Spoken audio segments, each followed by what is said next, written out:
Petrol, diesel, রান্নার gas, বিদ্যুৎ সহ নিত্য প্রয়োজনীয় দ্রব্যের লাগামহীন মূল্য বৃদ্ধি এবং সর্বক্ষেত্রে দুর্নীতির প্রতিবাদে সোমবার সিপিআইএম বিশালগড় মহকুমা কমিটির উদ্যোগে এক বিক্ষোভ কর্মসূচির আয়োজন করা হয়। বিশালগড় মহকুমা পার্টি দপ্তরের সামনে অনুষ্ঠিত এই কর্মসূচিতে বিপুল সংখ্যক দলীয় নেতাকর্মী ও সমর্থক অংশগ্রহণ করেন। বিক্ষোভ সভায় বক্তারা কেন্দ্র ও রাজ্য সরকারের বিভিন্ন নীতির তীব্র সমালোচনা করেন এবং দ্রব্যমূল্য নিয়ন্ত্রণ, দুর্নীতি রোধ ও সাধারণ মানুষের স্বার্থে অবিলম্বে কার্যকর পদক্ষেপ গ্রহণের দাবি জানান। তাদের অভিযোগ, ক্রমাগত মূল্যবৃদ্ধির ফলে সাধারণ মানুষের জীবনযাত্রার ব্যয় বেড়ে চলছে এবং নিত্য প্রয়োজনীয় পণ্য ক্রয় করাও অনেকের পক্ষে কঠিন হয়ে উঠেছে। সবাই উপস্থিত নেতৃত্ববৃন্দরা বলেন, মূল্যবৃদ্ধি ও দুর্নীতির বিরুদ্ধে গণ আন্দোলন আরও জোরদার করা হবে এবং সাধারণ মানুষের দাবি আদায়ের আন্দোলন অব্যাহত থাকবে। বিক্ষোভ কর্মসূচি চলাকালীন বিভিন্ন দাবি দেওয়া সম্মিলিত স্লোগানে মুখর হয়ে ওঠে গোটা এলাকা। কর্মসূচিকে ঘিরে বিশালগড়ের রাজনৈতিক মহলেও চাঞ্চল্যের সৃষ্টি হয়। Bureau report, Tripura TV. Biswa Sarma নেই, গোকুল সাগরে ভাসিয়ে দিয়ে ওরা বগার পায়। ত্রিপুরা রাজ্যটা কি আসা যায় না? ত্রিপুরা রাজ্যে বিকাশ হয়েছে নেশা, ত্রিপুরা রাজ্যে বিকাশ হয়েছে মস্তানের, ত্রিপুরা রাজ্যে বিকাশ হয়েছে জমির দালালে, ত্রিপুরা রাজ্য বিকাশ হয়েছে ওই চুনমুখী নেতাদের স্করপিও গাড়ি, বোলেরো গাড়ি, থার গাড়ি, সোনার হার, হাতে আংটি, এগুলি বিকাশ হয়েছে কয়েকজনে। কিন্তু সাধারণ গরিব মানুষ, তাদের খাদ্য মিলছে না, কাজ মিলছে না।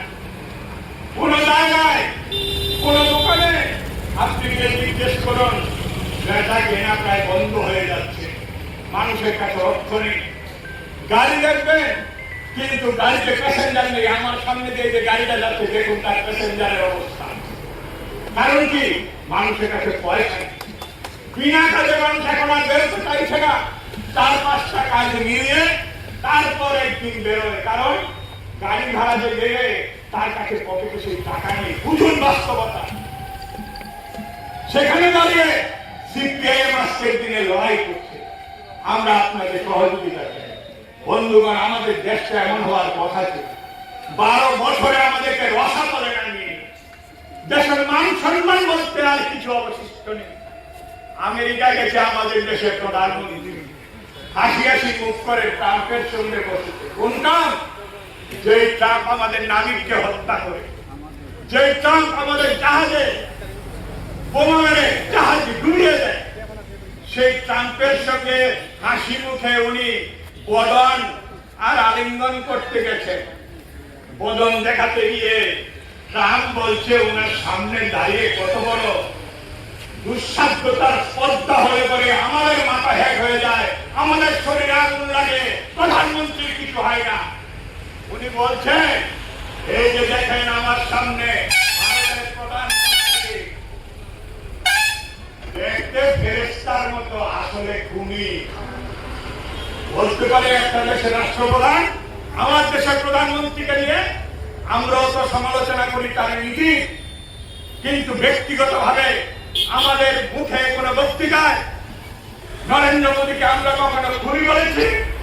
আমরা তো আমাদের এই দেশের নাগরিক হিসাবে আমার প্রধানমন্ত্রীর সম্মানটাকে পর্যন্ত রক্ষা করতে পারছি না। এটাকে পর্যন্ত বন্ধক দিয়েছে আমেরিকার কাছে। কোথায় নামিয়ে নিয়েছে যে?